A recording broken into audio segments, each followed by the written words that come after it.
Hello दोस्तों, आप सभी का स्वागत है हमारे ऑनलाइन वेब ट्यूटर चैनल पे। मैं हूं संजय।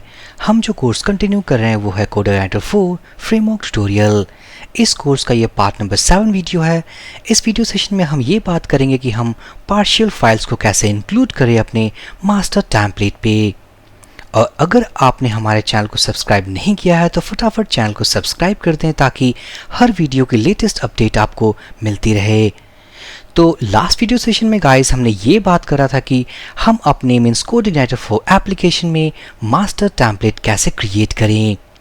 सबसे पहले पार्शियल फाइल्स को इंक्लूड करने के पहले हमें ये समझना होगा कि पार्शियल फाइल्स आखिर होते क्या हैं। मैं जाऊंगा अपने दूसरे टैब पे। तो हमने जो बात किया था कि काफ़ी सारी साइटें ऐसे होती है, मतलब कि लगभग 100% साइटें ऐसी होती हैं जिनका कि कॉमन एरियाज होता है, जिसमें कि हमारा नेविगेशन बार आता है, साइड बार होता है, फुटर होता है। अगर मैं एक और इंक्लूड कर दूं इस लिस्ट में तो हमारा साइट का हेडर भी हो सकता है। ये सारी चीज़ें होती हैं जो कि लगभग हर साइट के हर वेब पेजेस में कॉमन होते हैं। तो इसे हम पार्शियल फाइल्स कह सकते हैं। कहने का मतलब है जो हेडर की कोडिंग होगी उसे हम एक सेपरेट फाइल में करेंगे। अगर नेविगेशन बार की कोडिंग होगी हम उसे एक नया सेपरेट फाइल में करेंगे। तो उन सारे फाइलों को हम एक पार्शियल फाइल्स कहते हैं। लाइक अगर मैं लिखूं दिस इज समथिंग header.php, ये होगा हमारा navbar.php, और इसे मैं कहूँ लाइक तो ये होगा हमारा sidebar.php। आप कोई भी यूज़र डिफाइंड नेम यूज़ कर सकते हैं। ये है हमारा footer.php और इन सभी फाइल्स को हम एक पार्शियल्स फोल्डर में क्रिएट करेंगे। मैं जाऊँगा एडिटर पे। ये रहा हमारा वो मास्टर लेआउट जो कि हमने क्रिएट किया था। इस मास्टर लेआउट में अगर आप ध्यान दोगे तो हमारे पास एक हेडर है। इस एंड हेडर के अंदर हमारे पास एक नेविगेशन बार है और यहाँ पर हमारे पास एक फुटर है। मैं क्या करूँगा, अभी फ़िलहाल हमारे पास कोई भी टेम्पलेट इंटीग्रेटेड नहीं है। ये सिंपल सा एक HTML है। सपोज करें हमारे पास एक वेबसाइट है।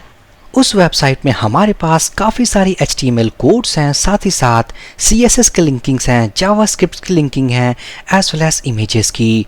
तो उन लेआउट पे हम कैसे सेपरेट करें, इस कॉन्सेप्ट के ज़रिए हम उस चीज़ को भी समझ सकते हैं। तो मैं जाऊंगा अपने इस व्यूज़ फोल्डर के अंदर और यहाँ पर हमारे पास ऑलरेडी एक इंक्लूड्स का फोल्डर है जहाँ पर हमने एक header.php बनाया था, साथ ही साथ एक footer.php बनाया था। तो अगर आप पार्शियल फोल्डर क्रिएट कर सकते हैं तो आप इंक्लूड्स फोल्डर के अंदर क्रिएट कर लो, या मैं एक सेपरेट फोल्डर बनाऊंगा समथिंग कॉल्ड पार्शियल्स। इस पार्शियल्स फोल्डर के अंदर हम वो फाइल्स रखने वाले हैं जो कि लगभग कॉमन होंगे हर वेब पेजेस पे। तो हमारे पास इस मास्टर लेआउट टेम्पलेट के अकॉर्डिंग हमारे पास एक हेडर है और एक फुटर है। मैं क्या करूँगा, जाऊँगा अपने पार्शियल्स फोल्डर के अंदर, मैं कहूँगा header.php। अगेन जाऊँगा, मैं क्रिएट करूँगा एक और फाइल, कहूँगा footer.php। master.php में जाओ, हेडर जितने भी हेडर की कोडिंग है मैं उसे कट करूँगा और पेस्ट कर दूँगा इस फाइल में। दोबारा जाऊँगा master.php में, फुटर को भी कट कर दूँगा और पेस्ट कर दूँगा। जो हमारा नेक्स्ट स्टेप है वो ये कि हम हेडर और फुटर को कैसे इंक्लूड करें। मैं इसे सेव कर दूं। अगर मैं जाऊं अपने ब्राउज़र पे index.php अबाउट अस, तो ये है वो डायनेमिक कंटेंट जो कि हमने रेंडर किया है यहाँ पर। इस body content means body tag के अंदर हमारे पास ना ही कोई हेडर है ना ही कोई फुटर है। हम इस मास्टर लेआउट पे कैसे इंक्लूड करें ये हमें देखना है। तो हमारे पास कोडिग्नाइटर 4 में कुछ सिंटैक्स हैं, कुछ फंक्शंस हैं जो कि एडेड हैं। सिंपली मैं PHP के शॉर्ट हैंड ऑपरेटर को यूज़ करूँगा और कहूँगा दिस इंक्लूड, और इस इंक्लूड्स के अंदर हमें जाना है अपने पार्शियल्स फोल्डर के अंदर और इंक्लूड करना है अपने header.php फाइल को।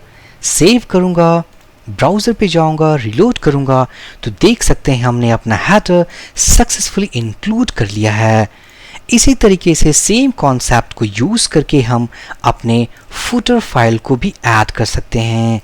दिस include partials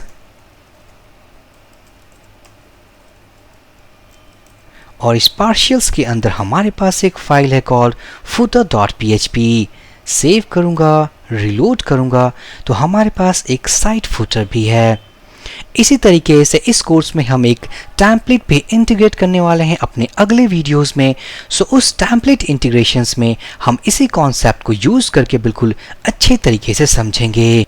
सो फिलहाल के लिए इस वीडियो से हमने ये समझा कि अगर हमारे एक वेब पेज पे काफ़ी सारे कंटेंट्स हैं और उसके काफ़ी सारे कंटेंट अगर रिपीटेड हैं हमारे सारे वेब पेजेस में, तो हम इंक्लूड फंक्शन को यूज़ करके, मीन्स ये एक मेथड है, इस मेथड को यूज़ करके हम पार्शियल्स फाइल को क्रिएट करके उनको सक्सेसफुली अपने मास्टर लेआउट में ऐड कर सकते हैं। सो ये था गाइज हमारा पार्शियल्स फाइल को कैसे इंक्लूड करें।